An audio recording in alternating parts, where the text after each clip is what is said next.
Welcome to the Underground Flavor, the place where even the roughest diamond sparkles.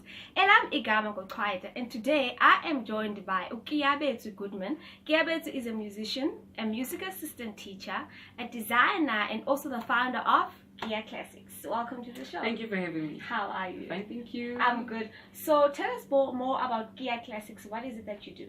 Okay, Gia Classics basically is trying to aid in the unemployment of the youth, particularly in the music sector, because looking for gigs and trying to teach is very difficult to look where and how you have to go into the industry to teach. So I'll be having the teaching industry, the library, and again further on in the future looking at production and working closely with musicians. Oh, okay. You are an assistant teacher, a violin. Do you call it a violin player? What do you call it? We better just say musician, and then you specify which one, and then we tell you I play the violin. Okay, so how did your love for the violin start? It was very peculiar.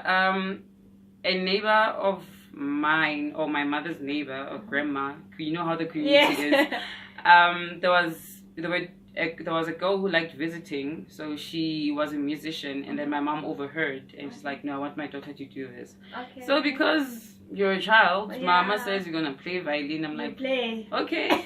So we started off my mom walking me to the music school called Basket. That's where I started. Okay. Oh, this is still where I am. Okay.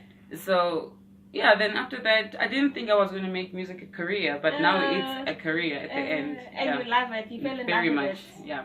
Oh, okay. So how did your love for design come through, and how did the idea of mixing design and music come together? Okay, so I wanted to go study, but I didn't have time as well. So I thought like I should expand in my career, where else I shouldn't think of waking up in the next day saying, no, I want to be a doctor. Okay. So I decided to expand in my career. So, and then I started with this idea later in 2006. No, not 2016, 2016, not 6, excuse me, where my violin was very wrecked and I didn't know what to do, and then suddenly we have to go to Colombia the year later. Okay. And then I didn't know what to do. I was like, no, I can't carry this case, and there's no way I can exchange because somebody else has to use that case again. I'm like, no. Then my hairstylist gave me a beautiful fabric, and then that's when I started manipulating the fabric, and it came out beautiful. So that's why you have various cases. This is the second one that I have, and many more. Yeah. Oh, okay. And how does your inspiration for choosing fabric? How do you pick a particular fabric?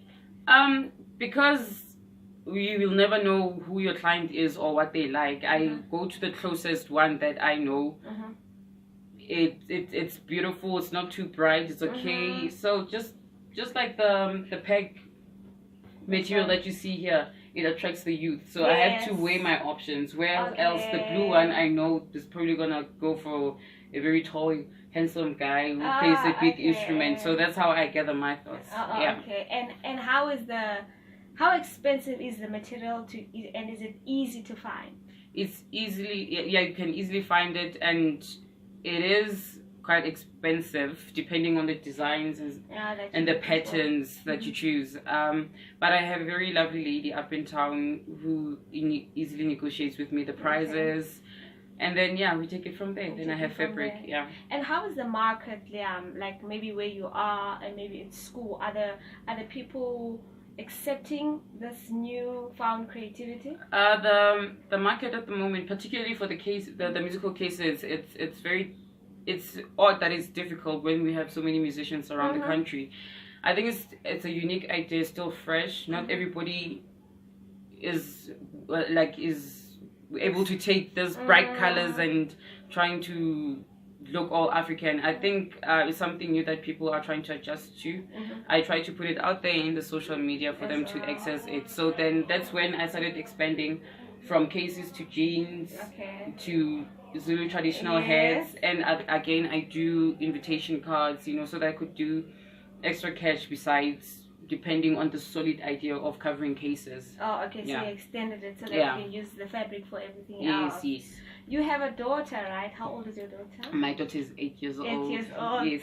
How do you then juggle being a parent, a newfound businesswoman, and also a full-time employee? When I started, it was very difficult because I had no idea what I'm doing. When I covered cases, it will go on for a week to cover one case. The machine was too loud for my daughter, and sometimes I go on for a week without seeing her because I'm too tired. I have gigs. I have to multitask. But now that I know what I'm doing and going around this whole business properly, now I have enough time for her. It's so much easier. Yeah, it's and so much easier. Yeah, everything you can maintain properly. Yes. And then, how long would you say it takes you to cover a violin case? A violin case is 4 hours long to cover it, and that happens in between my teaching and everything else that I have to do down at work. Okay. Yeah. Oh, okay. So you can just have it done in one day. Yeah, I can. So they don't have to wait that long. No, not at all. Oh, okay. And then, what is the end goal for you? What would you like to do? Let's say fast forward 10 years from now. What is the beautiful picture that you have for yourself and for the business? In 20 years or 10. I see myself having a huge building, of course. Like probably properly exhibiting my work, having to have instrument accessible to those who cannot afford to buy instruments, and then starting to do job creations for those who don't have. Hence, I said the teaching agency and discovering artists, helping people discover their music, having them playing the music all around South Africa. Probably having an institute. Yes. For all the unsigned and talented musicians who also don't know where to go. Exactly. Oh, that's wonderful. So details now. If a person wants to get this beautiful hair and also wants to add some zhuzh on their jeans and maybe t-shirts, how do they get hold of you? They can find me on Facebook as Keabetswe. It's KEABLASSICS. And then Classics. Classic. What did I say? B. Yes. But it's fine. It's KEA. KEABLASSICS. Okay. Yes. Okay, I got it.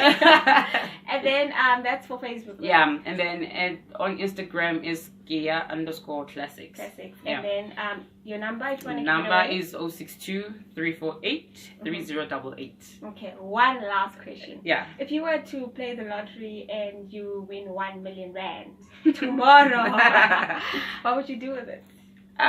Firstly, I'll aid my company, get the right resources like your internet, so that I get going with presenting my company, getting fabrics, starting employing people to help me sew if I'm loaded with work. You see, hence I did say the employment rate in South Africa is too high, so I just want to bring it down a bit so that people can start helping me sew, and then I pay people too because they're doing their job, and expanding to as big as an institute. Maybe probably just buy an institute and a piece of land somewhere. Like getting the land back. And maybe also pop some bottles. Yes, for celebration. Thank you so much. Thank you so much. And I wish you everything of the best. Thank you. Just keep pushing. We'll do there are people who believe in you and you believe in yourself. So don't worry about everything else. Just focus on the end goal. Yes. Thank you. Thank you. Thank you for watching. See you again next time.